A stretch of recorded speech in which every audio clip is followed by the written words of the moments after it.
السلام عليكم ورحمة الله وبركاته. إن الحمد لله نحمده ونستعينه ونستغفره ونستهديه ونؤمن به ونتوكل عليه ونعوذ بالله من شرور أنفسنا ومن سيئات أعمالنا. من يهده الله فلا مضل له ومن يضلل فلا هادي له، وأشهد أن لا إله إلا الله وحده لا شريك له، وأشهد أن محمدا عبده ورسوله. يا أيها الذين آمنوا اتقوا الله حق تقاته ولا تموتن إلا وأنتم مسلمون.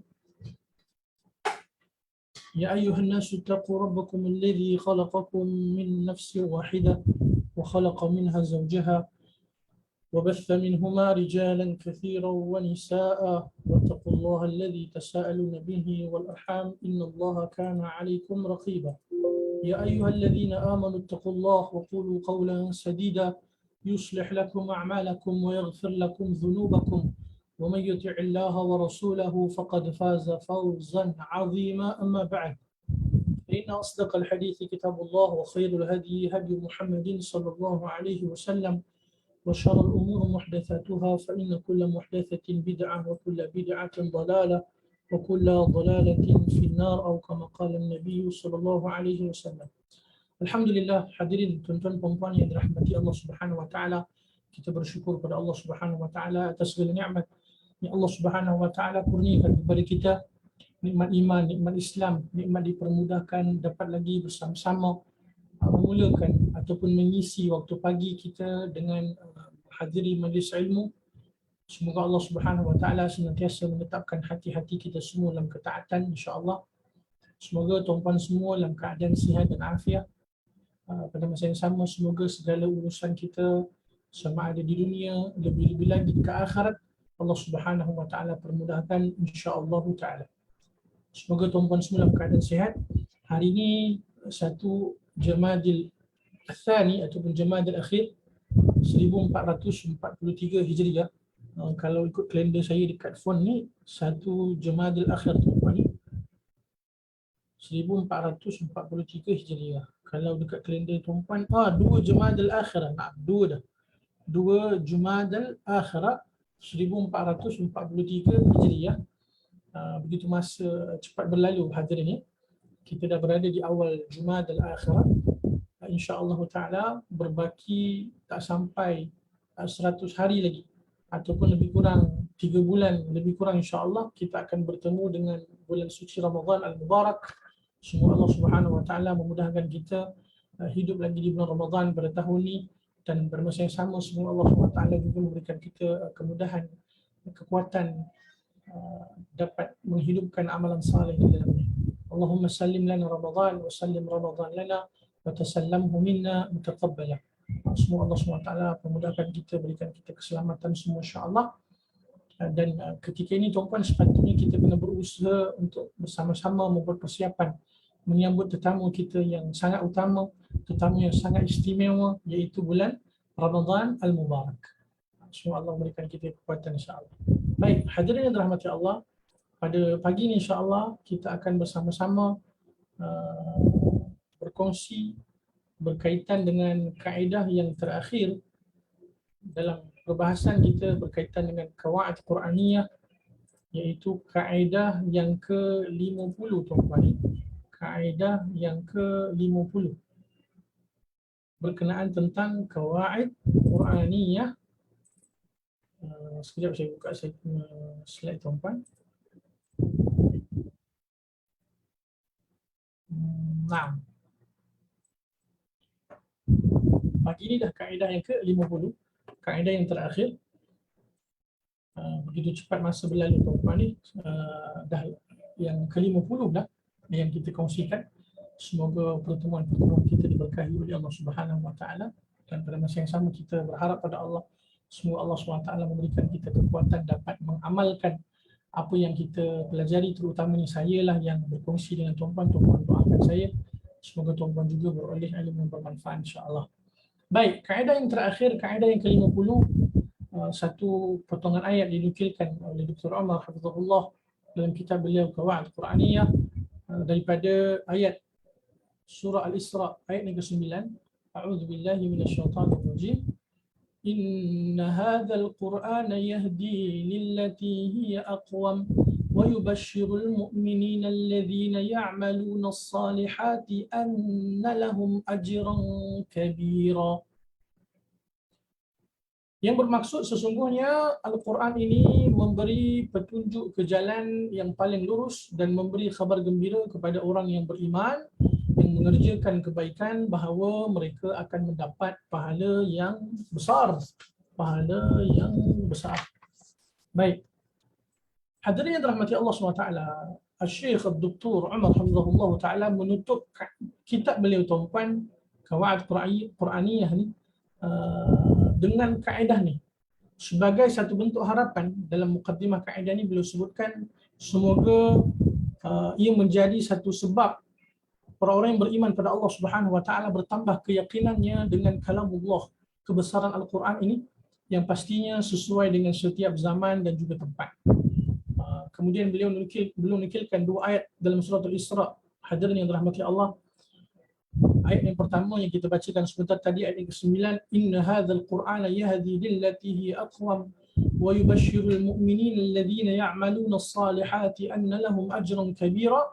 Kemudian beliau pun menukilkan ayat yang ke-10, wa annal ladzina la yu'minuna bil akhirah a'tadna lahum 'adzaban alima, dan bahawa orang yang tidak beriman kepada kehidupan akhirat kami sediakan bagi mereka azab yang pedih. Kemudian beliau menukilkan perkataan penjelasan Imam Qatadah rahimahullahu taala berkenaan tentang kaedah ini, ayat yang ke-50, kaedah yang ke-50 ni tuan-tuan, beliau menyatakan perkataan Imam Qatadah rahimahullah, sesungguhnya Al-Quran menunjukkan penyakit sekaligus penawar bagi kalian. Adapun penyakit kalian, maka ia merupakan di antara dosa dan kesalahan yang kalian lakukan, sedangkan penawar bagi kalian adalah dengan beristighfar. Itu di antara yang disebutkan oleh Imam Qatadah rahmatullahi alaih. Kemudian beliau menukilkan perkataan Al-Imam Al-Allama Asy-Shinqiti rahimahullahu taala setelah beliau menyebutkan berkaitan dengan penafsiran Al-Imam Asy-Shinqiti tuan-tuan. Dalam kitab tafsir beliau menukilkan Al-Imam Asy-Shinqiti rahimahullah menulis 60 halaman berkaitan dengan penafsiran ayat ini. Dan beliau menukilkan ataupun menyimpulkan kepada beberapa perkataan yang utama, iaitu yang pertama sekali, Al-Quran merupakan kitab yang paling agung di antara kitab-kitab samawi yang lain. Apakah yang dimaksudkan dengan kitab-kitab samawi tuan-tuan? Kitab-kitab yang turun daripada langit, Zabur, Taurat, Injil, ya, suhuf-suhuf dan sebagainya. Pada masa yang sama, Al-Quran juga merangkumi segala ilmu, sama ada ilmu berkaitan dengan dunia dan juga ilmu berkaitan dengan akhirat, seperti yang disebutkan juga oleh, seingat saya, perkataan Abdullah bin Mas'ud radhiyallahu taala anhu, jika kamu ingin menemui ilmu berkaitan dengan dunia dan juga akhirat, kamu berusahalah untuk memahami Al-Quran Al-Karim. Kemudian Al-Quran juga merupakan kitab yang terakhir daripada Allah Subhanahu Wa Taala, seperti mana yang kita ketahui, di antara mukjizat yang paling besar yang paling Allah Subhanahu Wa Taala kurniakan kepada Nabi Muhammad sallallahu alaihi wasallam adalah mukjizat Al-Quranul Karim, yang mana ia kekal relevan daripada zaman Nabi SAW sehinggalah akhir zaman, sehinggalah hari kiamat. Dan itu di antara perkara yang Allah Subhanahu Wa Taala berikan ataupun kurniakan kepada Nabi SAW dan juga kita sebagai umat Nabi Muhammad sallallahu alaihi wasallam. Kemudian disebutkan juga perkataan Al-Allama Asy-Shinqiti rahimahullah, Al-Quranul Karim memberi petunjuk ke jalan yang lurus, adil dan juga benar. Seperti mana yang kita bacakan di dalam ayat sebentar tadi. Kemudian Al-Quran memberi petunjuk kepada kebaikan dunia dan juga akhirat. Pastinya tuan-tuan yang rahmati Allah, apabila kita menelusuri Al-Quranul Karim, berusaha untuk memahami maknanya, menghayatinya, mentadabburinya, insya-Allah Allah Subhanahu Wa Taala pasti akan memberikan kita kebaikan di dunia dan juga kebaikan dekat akhirat.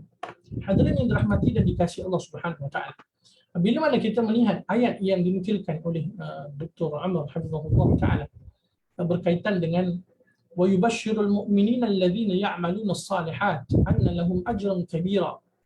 Al-Quran yang Allah SWT turunkan ini memberi petunjuk ke jalan yang lurus, pada masa yang sama memberi khabar gembira kepada siapa tuan-tuan? Kepada mereka yang beriman, kepada mereka yang iman pada masa yang sama, mereka yang beriman pada masa yang sama mereka beramal saleh. Beramal saleh.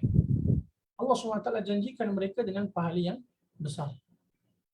Hadirin yang dirahmati Allah, kita bukan sahaja kena beriman, pada masa yang sama kita kena berusaha untuk beramal saleh dan pastikan amalan kita sesuai dengan petunjuk Nabi Muhammad sallallahu alaihi wasallam. Amalan kita selari dengan syariat Allah Subhanahu wa taala. Sebab apa? Apabila beramal dengan amalan yang tak sesuai dengan syariat, tak sesuai, tak mendapati apa yang telah ditunjuk ajar oleh baginda Rasulullah sallallahu alaihi wasallam, maka itu di antara amalan-amalan yang akan menjadi amalan-amalan yang sia-sia. Dan janji Allah Subhanahu wa taala, Allah akan memberikan pahala yang besar. Menunjukkan juga tuan-tuan yang dikasihi bahawasanya apabila kita berusaha untuk beriman, beramal saleh, kita mengharapkan ganjaran pahala daripada Allah Subhanahu wa taala, maka ia merupakan di antara tuntutan Allah ataupun tuntutan dalam agama. Tak menjadi masalah tuan-tuan apabila kita berharap pada Allah Subhanahu wa taala agar Allah memberikan kita pahala. Bahkan ia merupakan di antara tuntutan dalam agama. Apabila kita menceritakan berkaitan dengan Al-Quran ataupun Ramadan khasnya tuan-tuan ni, maka kita akan mendengar hadis Nabi SAW yang ma'ruf, yang saya rasa tuan-tuan juga telah hafal hadis ni. Man sama Ramadan imanan wa ihtisaba ghufira lahu ma taqaddama min dhanbih. Kan, barang siapa yang beriman, barang siapa yang berpuasa di bulan Ramadan dengan penuh keimanan dan ihtisab, menghitung-hitung, mengira-ngira, mengharapkan ganjaran pahala daripada Allah Subhanahu wa taala, ghufira lahu ma taqaddama min dhanbi. Allah Subhanahu wa taala akan ampunkan dosa-dosanya yang telah lalu. Maka tak menjadi masalah tuan-tuan untuk kita mengharapkan ganjaran pahala daripada Allah. Bahkan ia bertepatan dengan Quran dan juga sunnah Nabi sallallahu alaihi wasallam. Pada masa yang sama, Allah SWT menyatakan wa annal ladzina la yu'minuna bil akhirah a'tadna lahum 'adzaban alima, dan bahawa orang yang tidak beriman kepada kehidupan akhirat kami sediakan bagi mereka azab yang pedih. Ini merupakan di antara peringatan daripada Allah Subhanahu wa taala betapa pentingnya untuk kita beriman dengan kehidupan akhirat. Bahkan Nabi SAW sering menggandingkan, bahkan Allah Ta'ala dan Rasul SAW juga sering menggandingkan di antara keimanan kepada Allah dan juga keimanan dengan hari akhirat. Kita akan bertemu dengan banyak ayat dalam Quran, hadis Nabi SAW, man kana yu'minu billah wal yawmil akhir, man kana yu'minu billahi wal yawmil akhir, barang siapa yang beriman pada Allah dan hari akhirat, barang siapa yang beriman pada Allah dan hari akhirat.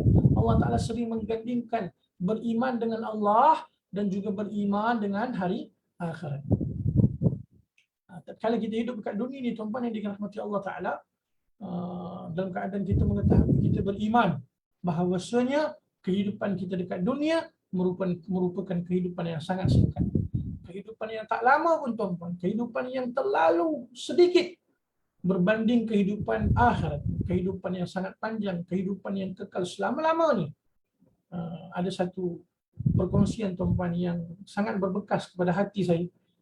Ada seorang asatidah kita, masya-Allah, hafizahullah, seorang ustaz yang dalam video dekat Instagram, saya dapat video tu, subhanallah, saya rasa ia merupakan satu peringatan yang berbekaslah pada hati saya dan saya nak kongsikan dengan tuan-tuan perempuan.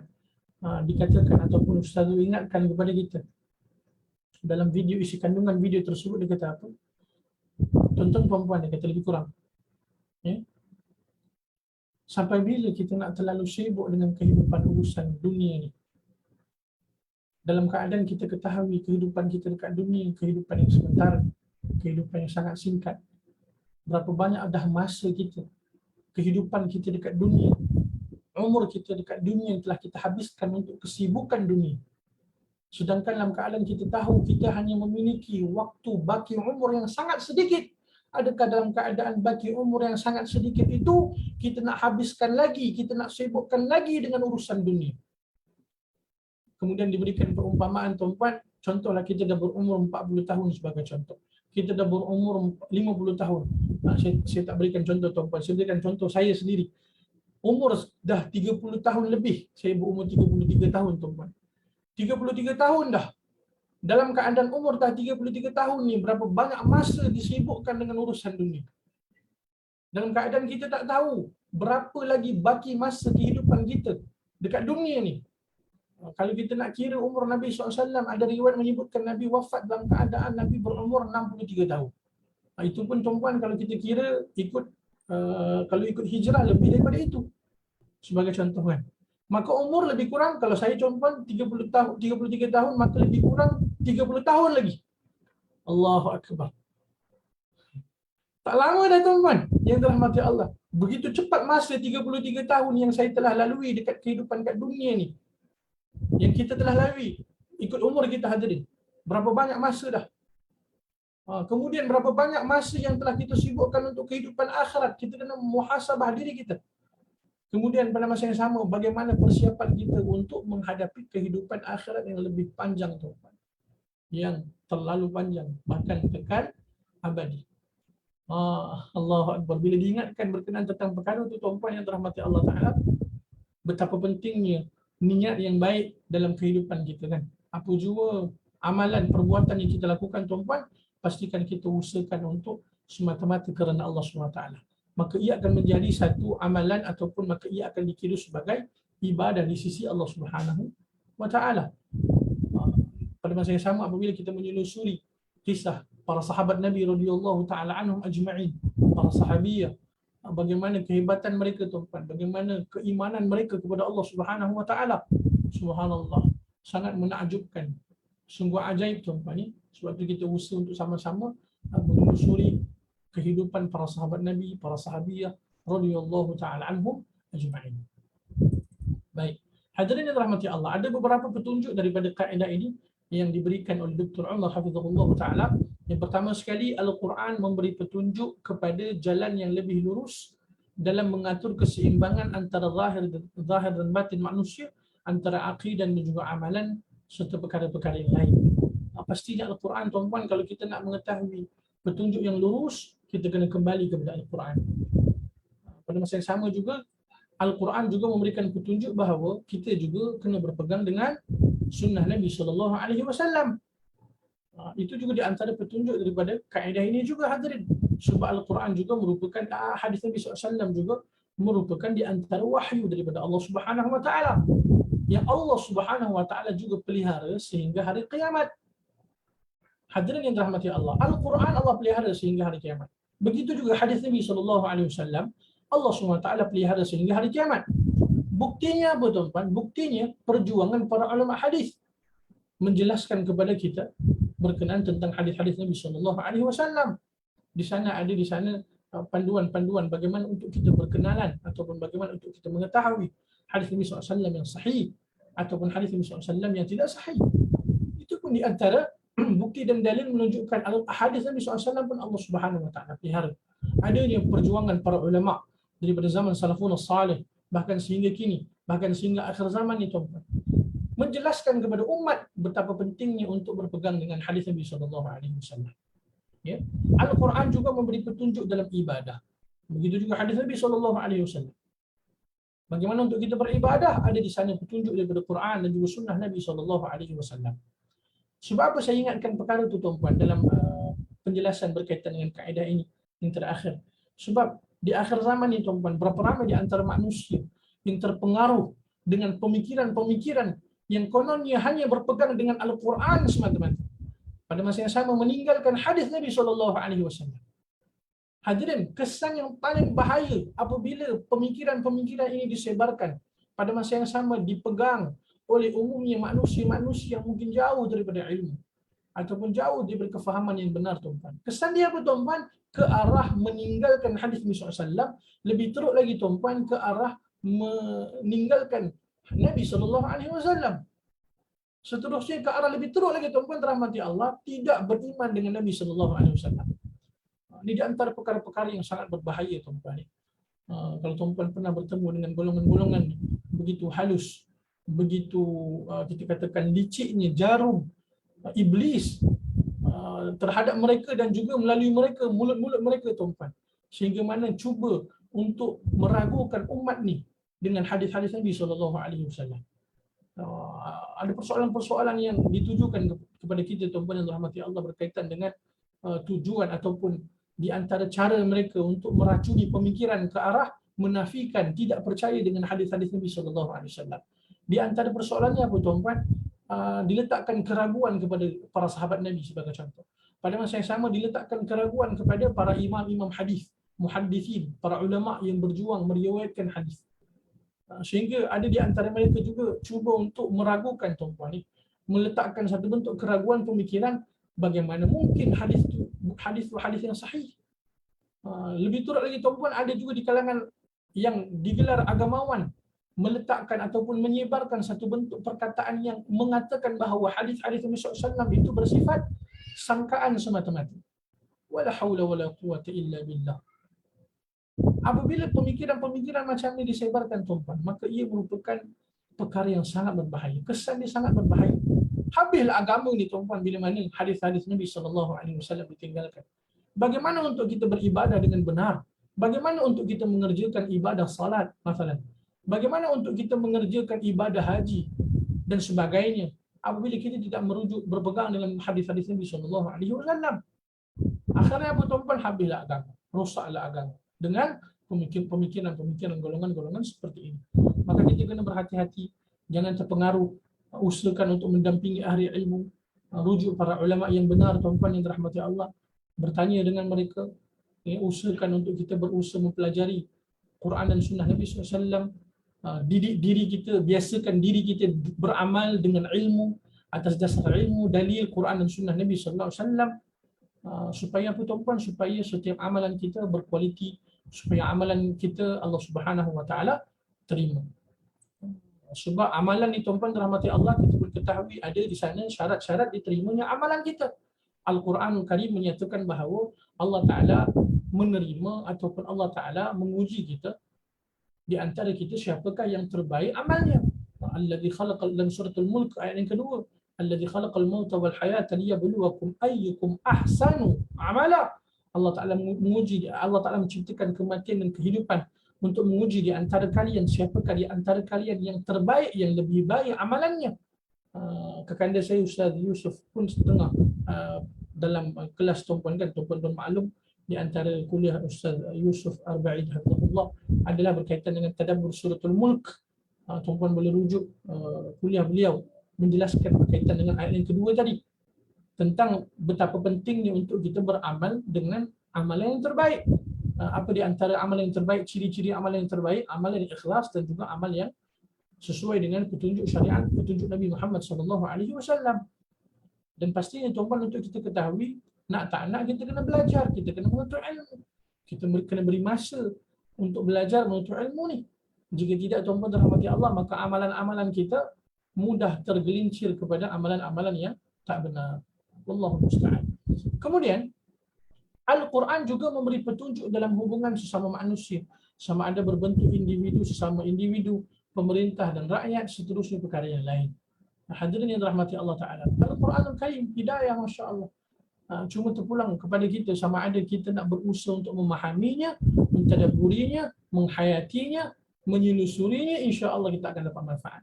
Sebaliknya tuan-tuan dirahmati Allah, apabila kita meninggalkan Al-Quran, maka Allahu Akbar, ketika itu sebenarnya kita jauh daripada Allah Subhanahu Wa Ta'ala. Hadirin yang dirahmati Allah, Dr. Umar hafizahullah Ta'ala tak kala membicarakan berkaitan dengan kaedah ini tuan-tuan, beliau juga menukilkan perkataan ataupun penafsiran Syekh Abdul Rahman bin Nasir Sa'di rahimahullah dalam kitab tafsir beliau Taysir Kalimur Rahman fi Kalamil Mannan, ataupun yang dikenali sebagai tafsir As-Sa'di. Beliau menafsirkan kaedah kita tuan-tuan ataupun ayat dalam kaedah yang ke-50 ini dengan menyatakan bahawa Allah Subhanahu Wa Ta'ala telah mengkhabarkan berkenaan kemuliaan Al-Quran dan kebesaran Al-Quran, dan bahawasanya Al-Quran itu memberikan petunjuk kepada jalan yang lebih lurus, iaitu lebih adil, lebih tinggi sama ada dari sudut akidah, amalan dan juga akhlak. Sebab itu penting kepada kita tuan-tuan untuk kita berusaha untuk dekat dengan Al-Quran, membaca Al-Quran, memahami Al-Quran, mentadabburi Al-Quran, pada masa yang sama berusaha untuk beramal dengan Al-Quranul Karim. Al-Quran ini sangat mulia tuan-tuan, hadiah daripada Allah Subhanahu Wa Ta'ala kepada kita. Usahakan kita untuk menjadi sahabat kepada Al-Quran. Jadikanlah Al-Quran itu sahabat kita. Sentiasa kita usahakan untuk bersama dengan Al-Quran.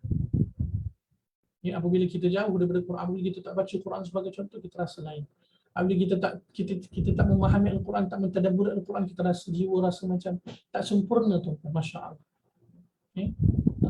Dan Dan sebaliknya, wal'iyadzubillah, apabila kita tak membaca Al-Quran, tak memahami Al-Quran sebagai contoh dalam sehari, kita rasa tak ada apa, tuan-tuan, wal'iyadzubillah. Maka itu di antara perkara yang kita kena sama-sama muhasabah, kembali bertaubat dan beristighfar kepada Allah Subhanahu wa taala. Di antara bentuk keagungan Al-Quran, hadirin yang dirahmati Allah, seperti yang dijelaskan juga oleh Dr. Umar Hafizahullah, adalah pembaharuan dari sudut penjelasan. Disebabkan apa? Pembaharuan keadaan manusia, agar Al-Quran Karim tetap menjadi pedoman dan petunjuk serta menjadi sebab istiqamah bagi orang yang dikehendaki oleh Allah Ta'ala kebaikan dan juga hidayah. Kalau kita kembali, tuan-tuan, murajaah, insyaAllah sekejap lagi tuan-tuan kita lihat secara ringkas insyaAllah satu persatu kaedah-kaedah yang telah kita sebutkan, yang kita telah pelajari sebelum ni. Subhanallahilazim, ia merupakan satu bentuk pendekatan pembelajaran yang mudah, yang bermanfaat, subhanallah kan, yang memberikan kita panduan dalam bentuk yang ringan, yang mudah difahami, ke arah satu bentuk jalan kita mudah lebih faham, kita mudah untuk kita beramal bersama. Dan semoga Allah Subhanahu wa taala memberikan kebaikan, keberkahan buat penulis kitab ni, tuan-tuan ni, Syekh Dr. Umar Hafizahullah taala, dalam usaha beliau untuk memberikan panduan pembelajaran kepada kita, kaedah dalam bentuk kaedah-kaedah, agar kita mudah nak beramal. Dan pastinya apabila keadaan-keadaan ataupun kaedah-kaedah yang mudah ni, tuan-tuan, maka kita dapat mudah faham, mudah untuk kita amalkan, dan ia menjadi pedoman dan petunjuk kita.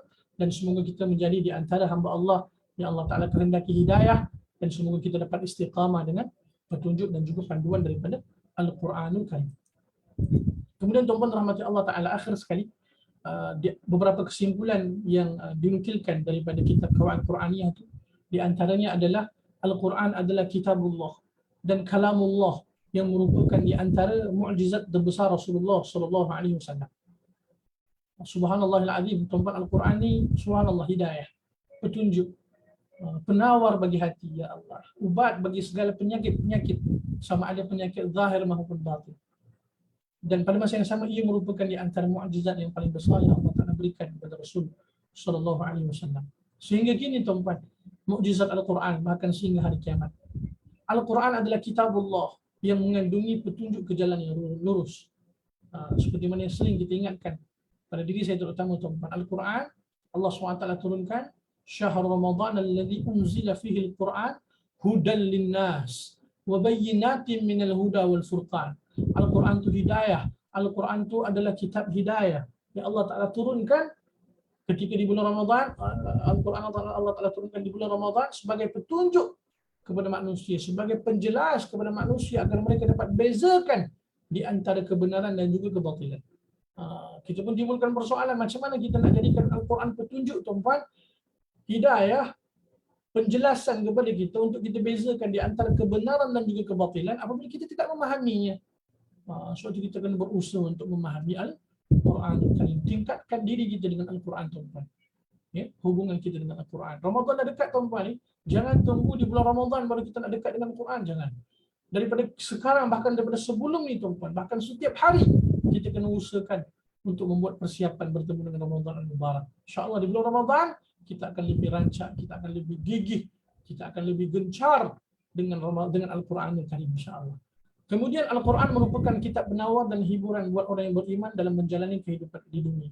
Hadirin yang dirahmati Allah SWT, di antara hikmah yang Allah Subhanahu Wa Taala turunkan Al-Quran dalam keadaan berperingkat kepada baginda Rasulullah sallallahu alaihi wasallam, seperti yang dijelaskan oleh para ulama, apa di antara hikmahnya, tuan-tuan, untuk menguatkan jiwa Nabi, untuk menghiburkan Nabi sallallahu alaihi wasallam, untuk memberikan satu bentuk kekuatan kepada Nabi tatkala Allah Subhanahu Wa Taala uji Nabi sallallahu alaihi wasallam dengan ujian demi ujian, cabaran demi cabaran. Al-Quran turun, tuan-tuan, sebagai hiburan dan kekuatan kepada Nabi Muhammad sallallahu alaihi wasallam. Sama juga keadaan kita, tuan-tuan yang dikasihi. Dalam keadaan kita menjalani kehidupan dekat dunia yang penuh dengan ujian, setiap daripada kita Allah Ta'ala akan uji, tuan-tuan. Dan pastinya ujian kita dalam keadaan yang berbeza-beza, mengikut keadaan kadar keimanan kita kepada Allah Subhanahu Wa Taala. Setiap daripada kita akan diuji, tuan-tuan. Pasti. Allah Ta'ala berfirman, وَلَنَبْلُوَنَّكُمْ بِالشَّرِّ وَالْخَيْرِ فِتْنَةً وَإِلَيْنَا تُرْجَعُونَ. Dan kami akan menguji kalian dengan kebaikan dan keburukan, dan kepada kami kalian akan dikembalikan. Dunia merupakan tempat ujian, tuan-tuan. Apabila kita diuji oleh Allah Subhanahu Wa Taala dengan apa jua bentuk ujian, kembali kepada Al-Quran, kembali kepada sunnah Nabi sallallahu alaihi wasallam. Insya-Allah Taala, tuan-tuan, kita akan temui kekuatan jiwa kita kat situ. tatkala ketika ini di hadapan mata kita. Bahkan mungkin ada di antara tuan-tuan hadirin yang Allah Subhanahu wa taala uji juga dengan musibah banjir, tuan-tuan yang dirahmati Allah.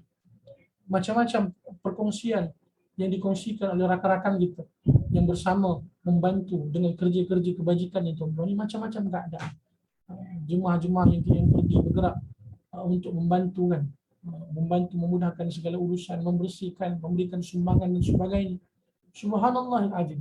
Macam-macam keadaan manusia hadirin dalam keadaan seperti ini. Ada di antara hamba-hamba Allah yang semakin tinggi keimanan mereka kepada Allah, maka mereka reda dengan apa yang Allah berikan. Bahkan tak lepas daripada lidah-lidah mereka tu. Tak kita kata lidah mereka tak kering daripada memuji-muji Allah Subhanahu wa taala dengan apa yang telah berlaku. Dalam keadaan yang lain pada masa yang sama ada juga di antara hamba Allah yang Allah Taala uji dengan musibah ni, tuan-tuan, ujian ni, tetapi mereka semakin jauh daripada Allah Subhanahu wa taala. Ada di antara mereka juga, tuan-tuan yang dirahmati Allah, yang Allah uji tak mampu nak berkata apa-apa, tuan-tuan. Tak mampu nak melakukan apa-apa. Sebab apa? Subhanallah, ujian yang sangat besar. Bagaimana untuk menghadapi musibah ni, tuan-tuan? Bagaimana untuk kita menghadapi ujian demi ujian dalam kehidupan kita? Kembalilah kepada Quran, kembalilah kepada sunnah Nabi sallallahu alaihi wasallam. Usahalah untuk memahami Al-Quran. Usaha untuk memahami hadis-hadis Nabi sallallahu alaihi wasallam. Kekuatan jiwa kita akan temui di dalam Quran dan sunnah Nabi sallallahu alaihi wasallam. Insya-Allah, tuan-tuan, Allah akan mudahkan segala urusan kita. Kita akan ketahui apa sebenarnya yang telah berlaku melalui petunjuk Quran dan juga sunnah Nabi sallallahu alaihi wasallam. Kita juga akan mengetahui bagaimana untuk kita merawat hati kita, bagaimana untuk kita memberikan kekuatan pada jiwa kita tatkala kita menghadapi apa jua ujian dan musibah yang menimpa kita melalui petunjuk Quran dan juga sunnah Nabi sallallahu alaihi wasallam. Sebab itu sangat penting, tuan-tuan, untuk kita berikan masa kita dengan Al-Quran. Mudah-mudahan Allah memberikan kecintaan dalam hati kita, kecintaan kepada Al-Quran dan Karim. Diberikan kemudahan kepada kita setiap hari dapat membaca Quran, dapat memahami Al-Quran, dapat dekat dengan Al-Quran. Itu di antara nikmat yang sangat besar, tuan-tuan, yang Allah berikan kepada orang-orang hamba-hamba Allah yang Allah Ta'ala cintai dan kasihi. Al-Quran juga mengandungi kisah-kisah yang penuh dengan pengajaran yang sangat bermanfaat buat manusia dan sesuai dengan setiap zaman. Subhanallahil azim. Apa juga yang berlaku, tuan-tuan? Sebenarnya Allah Ta'ala telah berikan panduan petunjuk di dalam Al-Quran. Terpulang kepada kita sahaja, sama ada untuk kita menggalinya, sama ada untuk kita mengkaji, memahaminya, berusaha untuk mempelajarinya ataupun tidak. Dan pastinya ia merupakan di antara hidayah daripada Allah Subhanahu wa taala. Bahkan Rasul sallallahu alaihi wasallam pun, tuan-tuan, kan mengajarkan kepada kita doa agar kita memohon hidayah kepada Allah. Apa di antara doa baginda Rasul sallallahu alaihi wasallam? Allahumma inni as'alukal huda wat-tuqa wal-afafa wal-ghina. Ya Allah, kurniakan kepada hamba hidayah. Nabi sallallahu alaihi wasallam mengajarkan kepada kita, tuan-tuan, Nabi sendiri berdoa kepada Allah agar Allah berikan hidayah. Apatah lagi kita, tuan-tuan, kita mohon hidayah kepada Allah Subhanahu wa taala. Kita mohon agar Allah memberikan kita hidayah, petunjuk. Jangan tinggalkan kita, tuan-tuan. Jika Allah Subhanahu wa taala tinggalkan kita, habislah kita. Kan di antara doa waktu pagi dan petang yang kita pun sering baca, ya hayyu ya qayyum bi rahmatika astaghith aslih li sya'ni kullahu wa la takilni ila nafsi tarfata ain. Wahai yang maha hidup, yang maha berkuasa, dengan rahmat-Mu ya Allah, hamba memohon pertolongan. Perbaikilah segala urusan hamba seluruhnya ya Allah, dan jangan Engkau tinggalkan hamba walaupun sekadar sekelipat. Hadirin yang dirahmati Allah, kita harap pada Allah semua Allah Ta'ala tidak tinggalkan kita. Semua Allah Ta'ala sentiasa bersama dengan kita. Allah SWT memberikan kita panduan, petunjuk, hidayah. Semoga kita dapat hidup dalam keadaan kita beriman, bertakwa kepada Allah, dan akhirnya semoga Allah Ta'ala jemput kita dalam keadaan kita husnul khatimah, dalam keadaan perakhiran yang baik, insyaAllah. Kemudian yang terakhir sekali, tuan-tuan yang dirahmati Allah, kita usahakan dalam diri kita untuk kita berpegang dan juga berpegang dengan Al-Quran dan juga sunnah Nabi SAW dengan merujuk kefahaman salafun as-salih. Sebab apa, tuan-tuan rahmati Allah? Salafun as-salih merupakan generasi yang Allah Subhanahu wa taala telah berikan jaminan sama ada dalam Quran maupun sunnah Nabi SAW. Allah Subhanahu wa taala memerintahkan kepada kita untuk kita berpegang teguh dengan manhaj kehidupan para sahabat Nabi radhiyallahu anhum ajma'in, dan juga mereka wa man tabi'ahum bi ihsan, dan juga mereka yang mengikuti mereka dengan jalan yang baik. daripada kalangan para sahabat Nabi, tabi'in dan juga tabi'in. Pada masa yang sama juga Nabi SAW mengingatkan kepada kita, khairun nasi qarni, sebaik-baik manusia adalah manusia yang hidup di zaman aku, kata Nabi, iaitu manusia yang hidup di zaman Nabi. Siapa? Tuan-tuan, Nabi dan juga para sahabat radhiyallahu anhum ajma'in. Thumma alladhina yalunahum, kemudian generasi setelah itu iaitu para tabi'in. Thumma alladhina yalunahum, kemudian generasi setelah itu. Sangat penting, tuan-tuan. Sebab apa? Kalau kita berpegang dengan Quran dan juga sunnah Nabi SAW bukan dengan kefahaman para sahabat, tak ada jaminan, tuan-tuan yang dirahmati Allah, sama ada daripada Quran dan juga sunnah Nabi, sama ada daripada Allah dan juga Rasulullah SAW. Hadirin yang dirahmati Allah Subhanahu Wa Taala, ada beberapa kisah para sahabat Nabi radhiyallahu taala anhum ajma'in berkenaan betapa mereka itu berpegang teguh dengan Al-Quran Al-Karim, betapa mereka meyakini apa yang Allah Subhanahu Wa Taala janjikan di dalam Al-Quran Al-Karim, tuan-tuan yang dirahmati Allah. Di antara kisah sahabat yang sangat menarik yang kita boleh kongsikan dengan tuan-tuan yang dirahmati Allah adalah kisah berkaitan sahabat Nabi yang bernama Abu Dahdah Al-Ansari radhiyallahu taala anhum ajma'in. Siapa nama sahabat, tuan-tuan? Abu Dahdah Al-Ansari radhiyallahu taala anhum. Tuan-tuan yang dirahmati Allah, Abu Dahdah Al-Ansari radhiyallahu anhu, tuan-tuan puan-puan akan jumpa kisah berkaitan dengan sahabat ni apabila tuan-tuan puan-puan membaca ayat di dalam Al-Quranul Karim, dalam dua ayat, iaitu sahabat Nabi Abu Dahdah. Faham, tuan-puan? Dalam suratul Hadid ayat yang ke 11, tuan-puan ni. Tuan-puan akan bertemu dengan ayat yang ke 11 dalam suratul Hadid, dan juga di dalam surah Al-Baqarah, tuan-puan. Dalam surah Al-Baqarah, saya pastikan terlebih dahulu ayat ini, tuan-puan. Dalam surah Al-Baqarah ayat 245. Suratul Hadid ayat 200, suratul Hadid ayat yang ke 11, suratul Baqarah ayat 245. Saya berikan contoh kisah sahabat ni, tuan-puan, berkaitan dengan betapa mereka meyakini, berusaha untuk beramal dengan Al-Quran Al-Karim berkenaan tentang apa yang Allah Subhanahu Wa Taala sampaikan kepada mereka. Hadirin yang dirahmati Allah SWT, dalam sebuah hadis yang diriwayatkan oleh Imam Ibn Hibban dan selain daripada beliau, dinukilkan bahawasanya Abu Dahdah Al-Ansari radhiyallahu ta'ala anhu merupakan di antara sahabat Nabi SAW daripada kalangan Al-Ansar, sahabat Nabi daripada kalangan Ansar. Nama beliau, tuan-tuan rahmati Allah, Thabit bin Dahdah, yang lebih dikenali sebagai Abu Dahdah ataupun Abu Dahdah Al-Ansari radhiyallahu anhu. Beliau di antara sahabat Nabi SAW yang kaya raya, tuan-tuan, yang memiliki banyak kebun kurma. Abdullah bin Mas'ud radhiyallahu anhu berkata ketika mana turun ayat dalam surah Al-Hadid ayat yang ke-11, A'udzu billahi minasyaitonir rajim, ma dzalladzi yuqridu Allah qardan hasana fayudha'ifahu lahu. Siapakah yang mahu memberikan pinjaman kepada Allah dengan pinjaman yang baik, maka Allah SWT akan melipat gandakan balasan pinjaman itu untuknya. Subhanallah. Tuan-tuan, Allah Ta'ala memberikan tawaran kepada kita sebenarnya secara umumnya. Siapa di antara kita yang ingin memberikan pinjam kepada Allah Ta'ala dengan pinjaman yang baik? Rupa-rupanya boleh berikan pinjaman kepada Allah. Maha suci Allah Ta'ala. Jangan kita faham pinjaman macam kita, tidak. Kemudian Abu Dahdah Al-Ansari radhiyallahu anhu berkata, sesungguhnya Allah Ta'ala menginginkan pinjaman daripada kita. Rasulullah SAW bersabda, ya wahai Abu Dahdah. Maka Abu Dahdah radhiyallahu anhu berkata, hulurkan tangan engkau ya Rasulullah. Rasulullah SAW menghulurkan tangannya, kemudian beliau menjabat tangan Rasulullah SAW.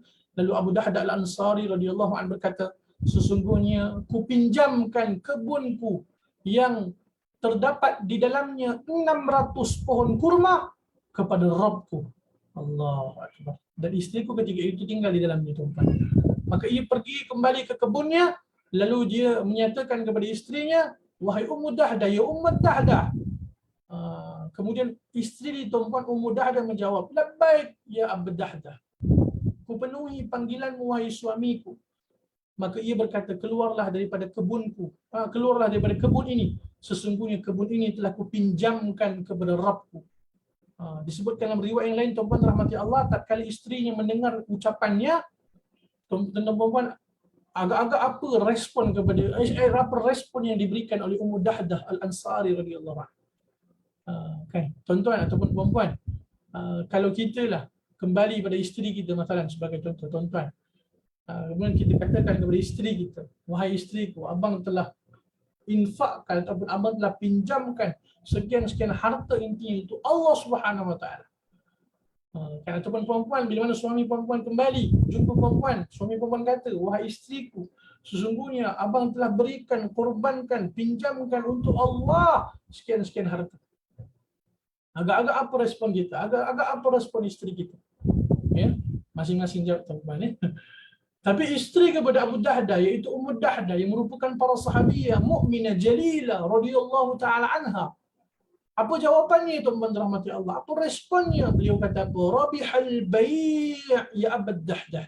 Rabihal bai' ya Abu Dahdah. Rabihal bai' ya Abu Dahdah. Wahai Abu Dahdah, wahai suamiku, sesungguhnya engkau telah melakukan perniagaan yang sangat menguntungkan. Allahu Akbar. Perniagaan yang sangat menguntungkan, tuan-tuan. Bahkan dalam riwayat menyebutkan Ummu Dahdah keluar, tuan-tuan, pada masa yang sama ketika itu ada kurma yang disimpan dalam poket anak dia dikeluarkan, pada masa yang sama kurma yang ada dalam mulut anak dia pun dikeluarkan. Sebab apa? Kesemuanya telah diberikan pinjaman kepada Allah, dikorbankan untuk Allah Subhanahu wa taala. Sama juga, tuan-tuan rahmati Allah, dalam surah Al-Baqarah ayat yang ke-245. Kan, kalau kita boleh buka dalam surah Al-Baqarah ayat yang ke-245, ayat dia lebih kurang sama, tuan-tuan, dengan ayat dalam surah Al-Hadid yang kita bacakan sebentar tadi. Sekejapnya. Baik. 245. A'udzubillahi minasyaitonir rajim. Naam. Baik.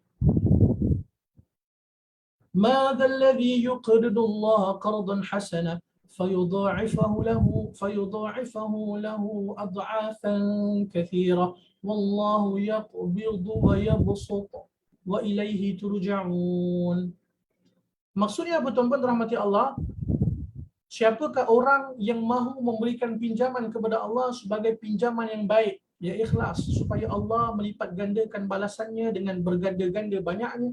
Dan ingatlah, Allah jualah yang menyempitkan dan meluaskan rezeki, dan kepadanya lah kamu semua dikembalikan.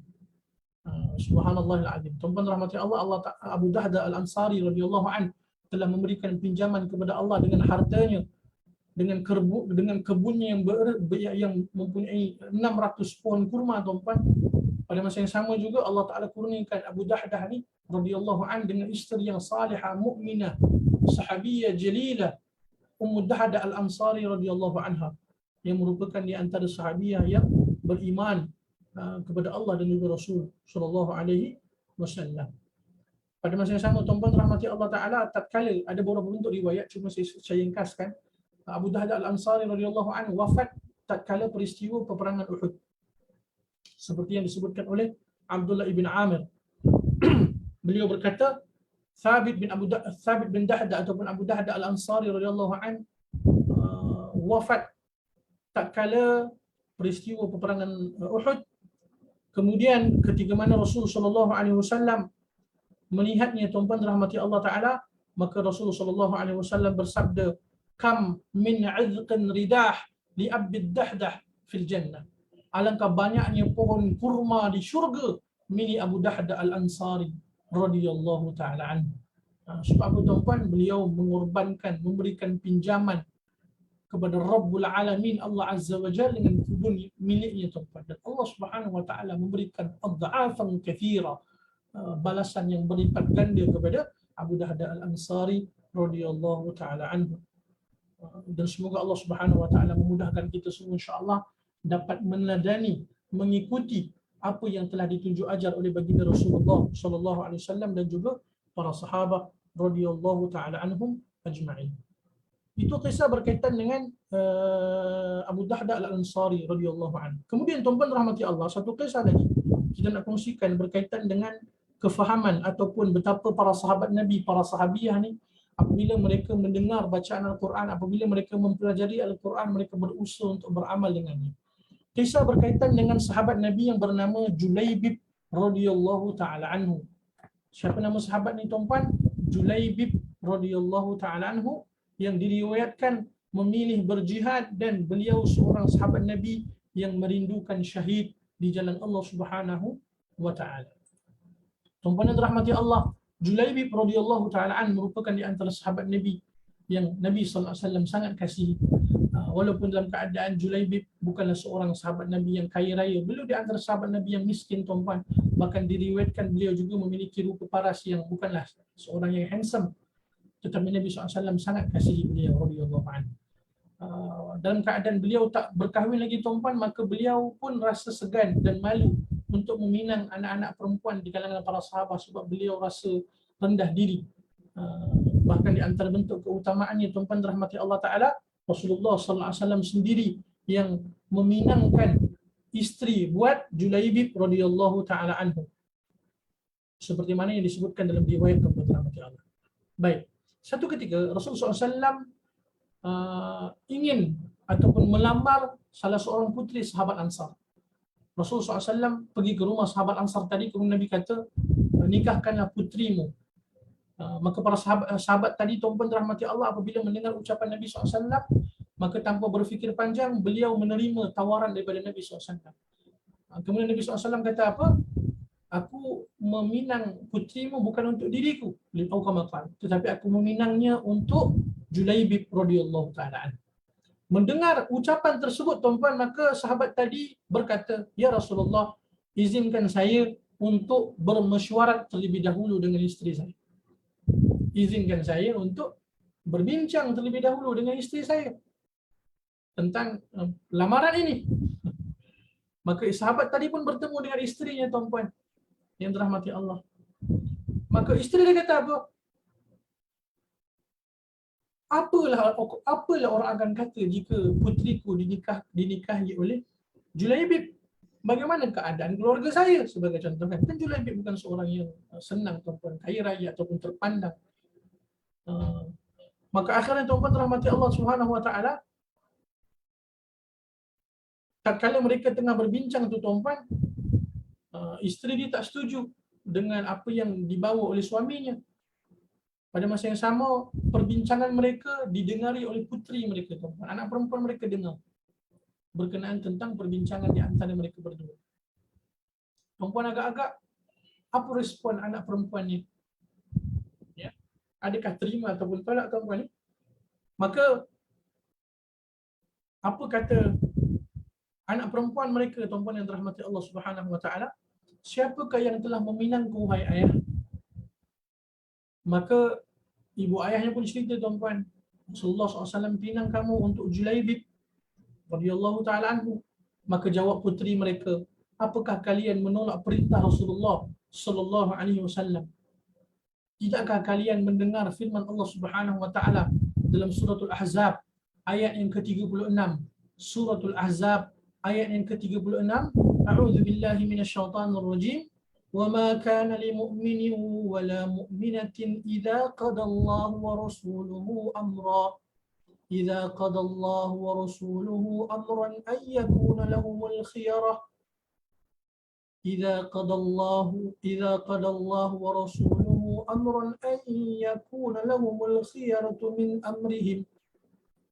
Dan tidaklah patut bagi lelaki yang beriman dan juga perempuan yang beriman apabila Allah dan Rasulnya telah menetapkan suatu ketetapan, akan ada bagi mereka pilihan yang lain tentang urusan mereka. Maka puteri dia kata, aku tuan-tuan, terimalah pinangan itu. Sebab apa? Rasulullah sallallahu alaihi wasallam tidak akan menyia-nyiakan saya. Ketahuilah, saya tidak akan menikah melainkan dengan Julaibib radhiyallahu taala anhu. Maka sahabat tadi tuan-tuan dirahmati Allah mendengar perkataan anak perempuannya, mala dia bertemu dengan Rasulullah sallallahu alaihi wasallam. Kemudian dia pun kata, ya Rasulullah, aku menerima pinanganmu, nikahkanlah putriku dengan Julaibib radhiyallahu taala anhu. Hadirin yang dirahmati Allah Subhanahu wa taala. Setelah itu Rasulullah sallallahu alaihi wasallam mendoakan apa tuan-puan? Mendoakan kebaikan buat Julaibib dan juga isteri Julaibib dengan doa yang diriwayatkan berbunyi Allahumma subba 'alaiha al-khaira sabba. Allahumma subba 'alaihima al-khaira sabba wa la taj'al 'aishahuma kaddan kadda. Ya Allah, limpahkan kepada keduanya kebaikan dan jangan jadikan kehidupan mereka susah. Hadirin yang dirahmati Allah Subhanahu wa taala, beberapa hari sebelum pernikahannya tuan-tuan, beberapa hari sebelum pernikahannya, Nabi sallallahu alaihi wasallam keluar berjihad di jalan Allah Subhanahu wa taala. Kemudian Julaibib radhiyallahu taala anhu juga menyertai peperangan tersebut. Setelah selesai peperangan, tuan-tuan yang dirahmati Allah, Rasulullah sallallahu alaihi wasallam bersabda kepada para sahabat Nabi, mencari Julaibib, apakah kalian kehilangan seseorang? Maka disebutkan oleh sahabat Nabi, kami kehilangan fulan dan fulan. Nabi tanya lagi, tuan-puan, apakah kalian kehilangan seseorang? Maka para sahabat Nabi menjawab, kami kehilangan si fulan dan si fulan. Akhirnya Rasulullah SAW menjawab, aku kehilangan Julaibib. Mereka pun mencari dan memeriksa di antara jenazah para syuhada, tuan-puan. Maka mereka tak bertemu dengan Julaibib. Akhirnya mereka bertemu dengan Julaibib di suatu tempat yang tak jauh. Bersama dengan Julaibib ada 7 orang daripada orang-orang musyrik. Dia telah membunuh 7 orang tersebut dan akhirnya dia pun terbunuh. Radhiyallahu ta'ala anhu. Nabi SAW memandang mayat tersebut, iaitu Julaibib radhiyallahu anhu. Lalu beliau berkata, baginda Nabi SAW bersabda, dia telah membunuh 7 orang lalu mereka membunuhnya.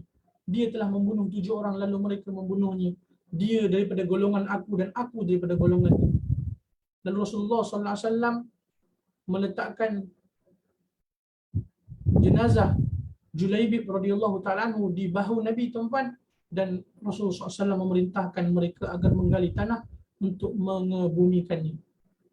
Pada masa yang sama, tuan-tuan rahmati Allah, apakah yang terjadi kepada perempuan ataupun anak perempuan yang beriman dengan apa yang disabdakan oleh Nabi SAW tadi, tuan-tuan? Diriwayatkan bahawa Allah Subhanahu wa taala telah memberikan satu bentuk kesenangan yang mana itu di antara bentuk kesenangan yang ramai di antara orang-orang Ansar yang kaya raya, tuan-tuan. Maka Allah memberikan satu bentuk kekayaan kepada wanita ataupun perempuan, anak perempuan mukminah tadi yang beriman dengan apa yang disampaikan oleh Nabi SAW. Berkat doa Nabi SAW, Allah Ta'ala memberikan kebaikan, pada masa yang sama Allah Ta'ala melihara mereka daripada kehidupan yang susah. Ala kulli hal, hadirin yang dikasihi, yang dirahmati Allah Subhanahu wa taala, itu di antara beberapa kisah berkaitan dengan betapa para sahabat Nabi, para sahabiah berpegang teguh dengan apa yang disampaikan di dalam Al-Quran dan juga apa yang disampaikan oleh baginda Rasulullah sallallahu alaihi wasallam. Semoga Allah Subhanahu wa taala memudahkan kepada kita semua, insya-Allah, untuk menjadi seperti mana para sahabat Nabi radhiyallahu anhum ajma'in, berpegang teguh dengan Quran, sami'na wa ata'na, kami dengar dan juga kami taat dengan apa yang disampaikan oleh Al-Quran dan juga sunnah Nabi sallallahu alaihi wasallam. Wallahu taala a'lamu bissawab. Baik, tuan-tuan rahmati Allah taala, sedikit masa lagi yang kita boleh kongsikan ataupun kita selusuri kembali pembelajaran kita, tuan-tuan. Tapi kita tak jelaskan semula, tuan-tuan, ni kita ulang balik. Kita lihat secara ringkas, insya-Allah, berkaitan kaedah Al-Quran, pembelajaran kita, tuan-tuan, daripada yang pertama sehingga yang ke 50. Saya hanya himpunkan saja, tuan-tuan, so tak berapa nak kemas sangatlah. Mohon maaf. Baik. Kalau tuan-puan masih ingat, kita ulang kaji sedikit saja, insya-Allah. Secara ringkas saja, tuan-puan. Kita mulakan pembelajaran kita, tuan-puan, kan, dengan satu bentuk pengenalan berkenaan tentang keutamaan Quran. Kemudian apakah maksud kaedah-kaedah dalam Al-Quran ataupun disebutkan sebagai qawaid Quraniyah. Kan kita nukilkan beberapa ayat. Dan nota-nota ni, tuan-puan rahmati Allah, tuan-puan boleh rujuk dekat Telegram yang disediakan oleh kekanda saya, Ustaz Muhammad Yusuf Arba'in, hafizahullah ta'ala. di dalam link dekat Telegram tuan-tuan ni. Boleh jadikanlah sebagai satu bentuk bahan rujukan ulang kaji semula insya-Allah. Kemudian kaedah yang pertama tuan-tuan kita kongsikan berkaitan dengan waqulu linnasi husna, dan katakanlah kepada sesama manusia perkataan-perkataan yang baik. Kalau tuan-tuan masih ingat kita kongsikan kan dalam pertemuan kita yang pertama, nama dulu. Kemudian kaedah kita yang kedua tuan-tuan rahmati Allah berkenaan tentang ayat dalam surah Al-Baqarah ayat 216. Wa'asa an takrahu syai'an wa huwa khairul lakum wa 'asa an tuhibbu syai'an wa huwa syarrul lakum wallahu ya'lamu wa antum la ta'lamun. Dan boleh jadi kamu benci kepada sesuatu padahal ia baik bagi kamu, dan boleh jadi kamu suka kepada sesuatu padahal ia buruk bagi kamu. Dan ingatlah Allah jugalah yang mengetahui semuanya itu sedangkan kamu tidak mengetahuinya. Ya Allah, ini pun di antara kaedah yang sangat bermanfaat, insya-Allah taala memberikan kekuatan pada jiwa-jiwa kita tuan-tuan, kekuatan pada hati-hati kita, apatah lagi tatkala kita menghadapi ujian dan juga cubaan daripada Allah Subhanahu wa taala. Last sekali tuan-tuan Allah ingatkan kepada kita, wallahu ya'lam wa antum la ta'lamun. Dan Allah Taala tu Maha mengetahui dan kamu tak mengetahui. Kadang tuan-tuan kan apa bentuk ujian ketika itu kita rasa sakit sangat. Kita rasa ya Allah beratnya ujian. Yakinlah tuan-tuan, Allah Maha mengetahui apa yang menimpa kita. Allah SWT tak akan tinggal kita tuan-tuan. Akhirnya Allah Ta'ala Maha suci Allah daripada menzalimi kita. Kita yang menzalimi diri kita sendiri. Kita muhasabah, kita istighfar, kita baiki diri kita, kita muhasabah diri kita, kita betulkan amal kita, iman kita tuan-tuan. Kembali pada Allah, taubat dan istighfar insya-Allah. Allah SWT pasti akan memudahkan segala urusan kehidupan kita. Kita nak belajar yakin kan tuan-tuan. Kemudian kaedah yang ketiga tuan-tuan dirahmati Allah, wala tansawul fadla bainakum, dan janganlah kamu lupa kebaikan dan budi sesama kamu. Kaedah yang kita kongsikan sebelum ini kan jelaskan ya. Banyak yang ni saya buat slide satu-satu baik.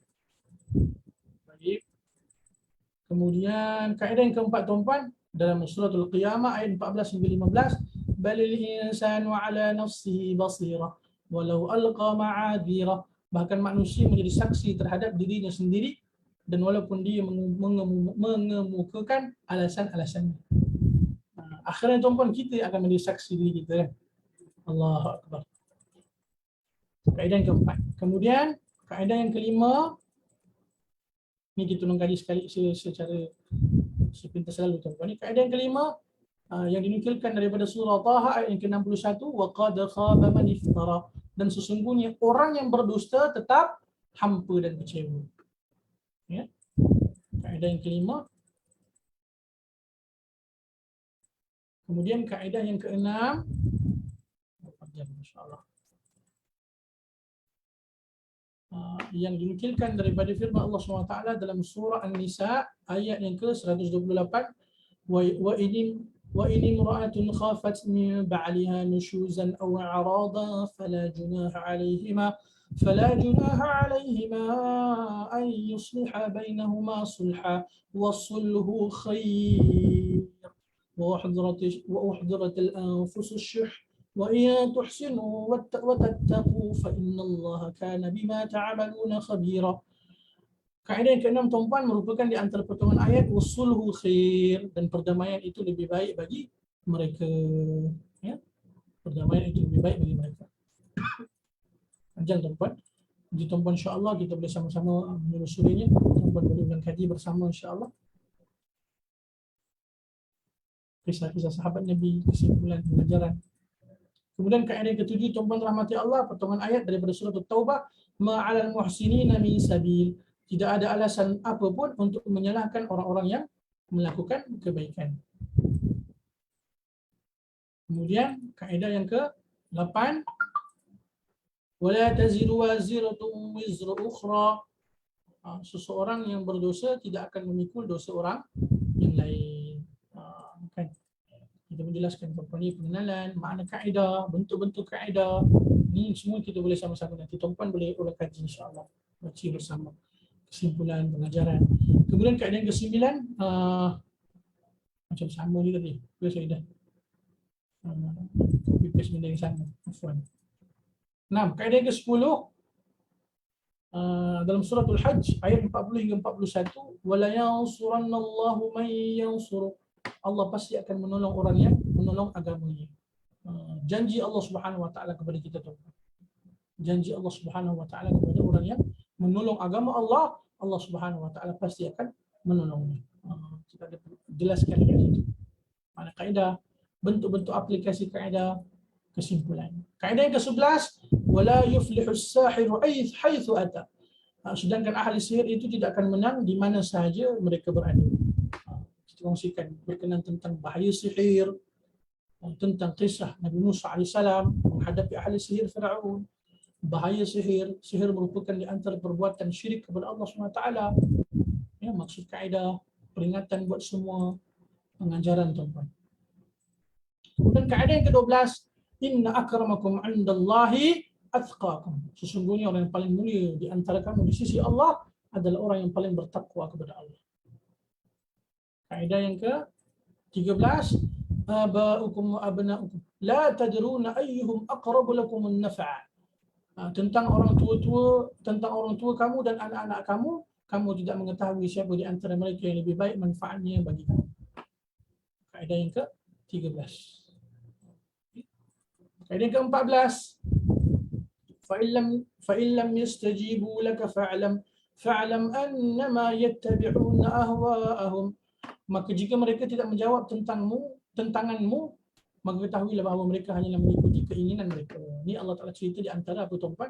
Di antara sifat orang-orang yang musyrik. Yang itu di antara sifat mereka yang Allah Ta'ala cerita di dalam Al-Quran Al-Karim. Kaedah yang ke-15, wal 'aqibatu lil muttaqin. Dan kesudahan yang baik adalah bagi orang-orang yang bertakwa.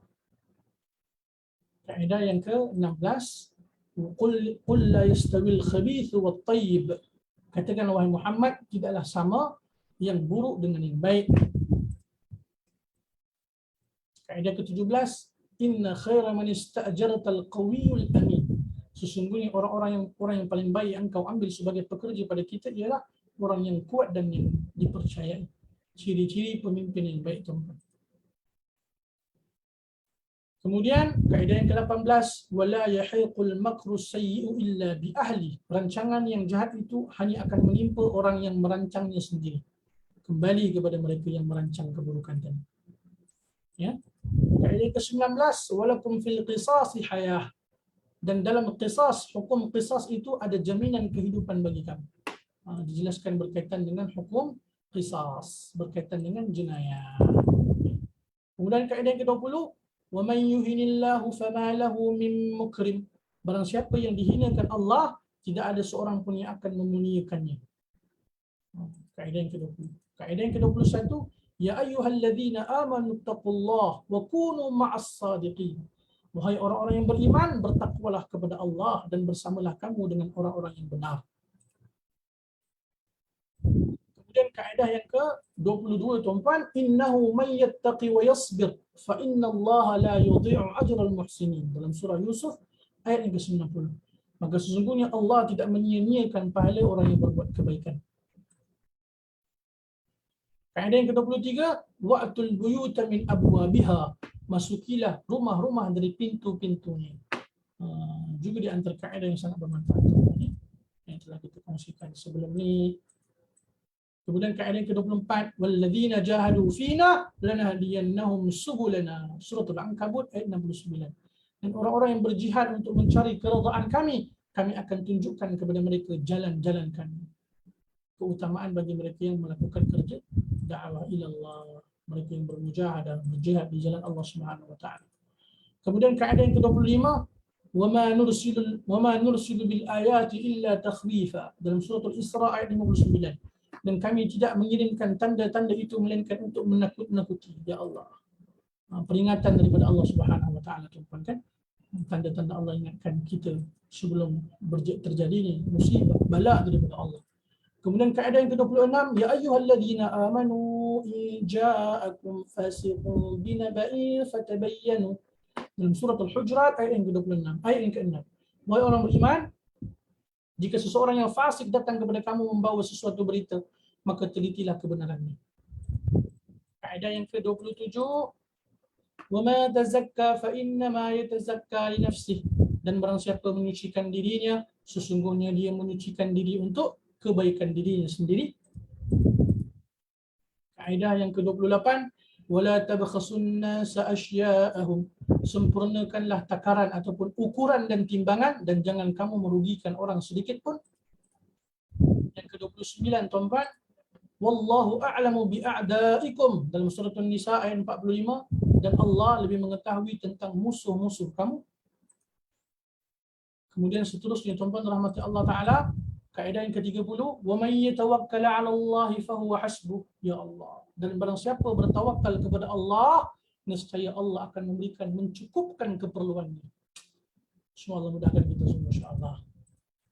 Seterusnya, tuan-tuan, kaedah yang ke-31, wa'ashiruhunna bil ma'ruf dalam surah An-Nisa ayat yang ke-19, dan bergaulah dengan mereka menurut cara yang ma'ruf, cara yang baik.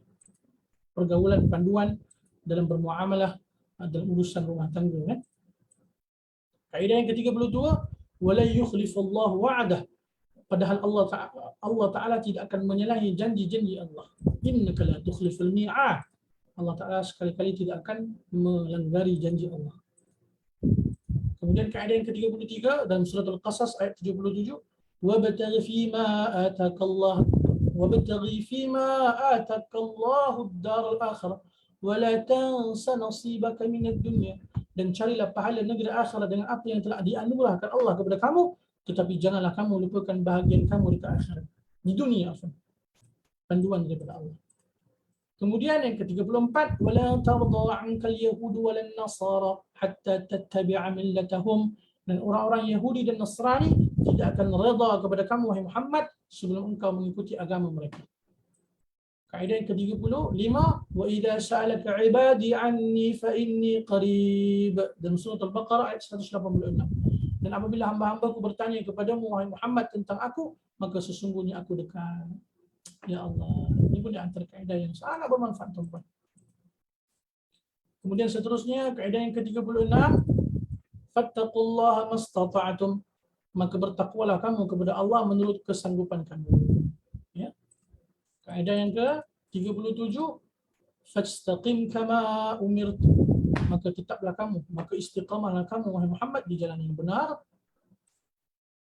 Kaedah yang ke-38, faman ya'mal mithqala dzarratin khairan yarah wa man ya'mal mithqala dzarratin syarran yarah.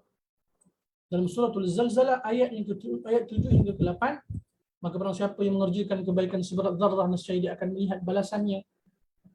Dan barang siapa mengerjakan kejahatan seberat zarrah, nescaya dia akan melihat balasannya. Ya Allah. Ini pun di antara kaedah yang kita telah pelajari, tuan-tuan. Yang paling penting macam mana untuk kita usaha untuk mengkaji bersama, hayati bersama, dan kita usahakan untuk kita beramal, insya-Allah. Kaedah ke-39, fa idza faraghta fansab wa ila rabbika farghab dalam surah Al-Insyirah ayat 7 hingga 8. Maka apabila engkau telah selesai dari sesuatu urusan, tetaplah bekerja keras untuk urusan yang lain, dan hanya kepada Tuhanmu lah engkau berharap. Ya Allah. Ayat ke-40, tuan-tuan, innallaha ya'muru bil 'adli wal ihsan wa ita'i dzil qurba wa yanha 'anil fahsya'i wal munkar wal baghi ya'idzukum la'allakum tadhakkarun. Sesungguhnya Allah menyuruh kamu berlaku adil dan berbuat kebaikan, memberi bantuan kepada kerabat, dan dia melarang melakukan perbuatan keji, kemungkaran dan permusuhan. Dia memberikan pengajaran kepada kamu agar kamu mendapat mengambil pengajaran. Kaedah yang ke-41, wa ma asabakum min musibatin fabima kasabat aydikum wa ya'fu 'an katsir. Kalau tuan-tuan masih ingat, masya-Allah. Dan musibah apapun yang menimpa kamu adalah disebabkan oleh perbuatan tanganmu sendiri, dan Allah memaafkan banyak dari kesalahan-kesalahan kamu. Surah Asy-Syura ayat 30. Dan di antara keadaan yang sangat relevan, tuan-tuan, hatta ketika kita menghadapi musibah ketika ini, banyak ujian, musibah, banjir, COVID-19, tuan-tuan. Panduan daripada Allah untuk apa? Wa ya'fu an katsir, untuk kita memohon banyak taubat istighfar kepada Allah Taala. Kaedah 41, 40 tadi. 41 tak masuk. Ini 41 lah. Nah, 42, wahfadhu aymanakum. Allah Taala memerintahkan kepada kita untuk menjaga sumpah kita. Surah Al-Maidah ayat 89. Kaedah 43, wa may yuqa shuhha nafsihi fa ulaika humul muflihun. Dan barang siapa yang dijaga dirinya dari kebakhilan, maka mereka itulah orang-orang yang beruntung. Kaedah 44. وَمَا آتَاكُمُ الرَّسُولُ فَخُذُوهُ وَمَا نَهَاكُمْ عَنْهُ فَانْتَهُوا. Surah Al-Hasyr ayat yang ke-7. Apa yang diberikan Rasul kepada kamu maka terimalah, dan apa yang dilarang bagimu maka tinggalkanlah. Kaedah berpegang teguh dengan sunnah Nabi sallallahu alaihi wasallam. Kaedah 45 tuan-tuan. Innal hasanati yudhibna as-sayyi'at. Perbuatan-perbuatan baik itu menghapus kesalahan-kesalahan. Dalam keadaan kita melakukan dosa dan maksiat tergelincir tuan-tuan, jangan lupa untuk terus melakukan kebaikan, terus melakukan amal saleh. Kaedah ke-46, wa ma taf'alu min khairin ya'lamuhu Allah. Segala yang baik yang kamu kerjakan Allah Maha mengetahui. Kaedah ke-47, wa may yu'min billahi yahdi qalbah. Dan barang siapa beriman kepada Allah, nescaya Allah akan memberikan hidayah kepada hatinya. Kaedah ke-48, qad 'alima kullu unasin mashrabahum. Setiap suku telah mengetahui tempat minumnya masing-masing. Kaedah ke-49, fas'alu ahla dzikri in kuntum la ta'lamun. Maka bertanyalah kepada orang-orang yang mengetahui jika kamu tidak mengetahui. Surah An-Nahl ayat 43, Surah Al-Anbiya ayat 47, dan kaedah yang terakhir tuan-tuan, kaedah yang ke-50 yang Surah Al-Isra ayat yang ke-9, inna hadzal Qur'an yahdi lillati hi aqwam wa yubashshirul mu'minina alladhina ya'maluna as-salihat anna lahum ajran kabira. Sesungguhnya Al-Quran ini memberi petunjuk ke jalan yang paling lurus dan memberi kabar gembira kepada orang mukmin yang mengerjakan kebaikan bahawa mereka akan mendapat pahala yang besar. Semoga Allah Subhanahu Wa Taala memudahkan kita tuan-tuan dapat mengamalkan, mempelajari, menghayati ulang kaji insya-Allah, mentadabburinya, meluaskan lagi kefahaman kita, pengetahuan kita berkaitan dengan kaedah-kaedah yang kita kongsikan. Dan yang paling penting tuan-tuan, kita harap pada Allah Subhanahu Wa Taala, semoga Allah Subhanahu Wa Taala mudahkan kita dapat beramal dengan apa yang telah kita pelajari. Saya mohon sangat tuan-tuan dan puan-puan doakan saya, apa yang saya kongsikan, apa yang saya share dengan tuan-tuan, sampaikan. Allah Ta'ala mudahkan saya sendiri, keluarga saya dapat mengamalkannya. Semoga tuan-tuan juga beroleh sesuatu yang bermanfaat. Saya mohon maaf tuan-tuan atas segala kekurangan, kelemahan, kesalahan yang saya telah sampaikan dalam keadaan saya sedar maupun saya tak sedar. Mohon maaf sangat tuan-tuan. Dan saya mohon tuan-tuan juga dapat ulang kaji sendiri insya-Allah. Semoga Allah Subhanahu Wa Ta'ala memberkahi kita semua insya-Allah. Dan semoga kita ada peluang lagi insya-Allah untuk kita bertemu dalam sesi perkongsian yang seterusnya. Wallahu a'lam bishawab. Dan akhirnya tuan-tuan, saya mohon doa daripada tuan-tuan puan-puan. Semoga tuan-tuan puan-puan doakan saya dalam pembelajaran peringkat PhD tuan-tuan. Dah semester yang kedua ketika ini. Saya pun tengah nak buat tesis saya tuan-tuan doakan. Kita ketahui di antara doa-doa tuan-tuan puan-puan ni yang Allah Ta'ala kabulkan. Semoga Allah mudahkan saya dapat selesaikan dengan baik, selesaikan dengan cemerlang. Allah Ta'ala memberikan saya hidayah, taufik, panduan ilmu yang bermanfaat dalam saya menyiapkan penulisan saya. Akhirnya dapat bermanfaat untuk diri saya dan juga umat semua insya-Allah. Jazakumullah khairan tuan-tuan, mudah-mudahan bermanfaat, mudah-mudahan tuan-tuan semua beroleh sesuatu perkara yang bermanfaat daripada apa yang kita kongsikan semasa kuliah ni insya-Allah, pertemuan kita. Ala kulli hal, tuan-tuan semua semoga dalam keadaan kesihatan insya-Allah. Puan Aziah positif COVID-19, semoga Allah Ta'ala berikan kesembuhan segera insya-Allah. La ba'sa tahurin insya-Allah, syafakillah wa afak. Assalamualaikum Ustaz. Aziah. Maaf, okey. Assalamualaikum Ustaz dan sahabat. Alhamdulillah ya, selamat sampai dan sedikit ujian daripada Allah ya, kena positif COVID ya Ustaz. Masya Allah. Tapi Alhamdulillah Ustaz, dibandingkan dengan nikmat umrah yang kami perolehi, sedikit saja ujian. Alhamdulillah. Semoga terima umrah mabrurah Kak Aziah. Amin, amin. Ya Rabbal Alamin. Nak tanya ataupun sharing ya? Jazakumullah khair.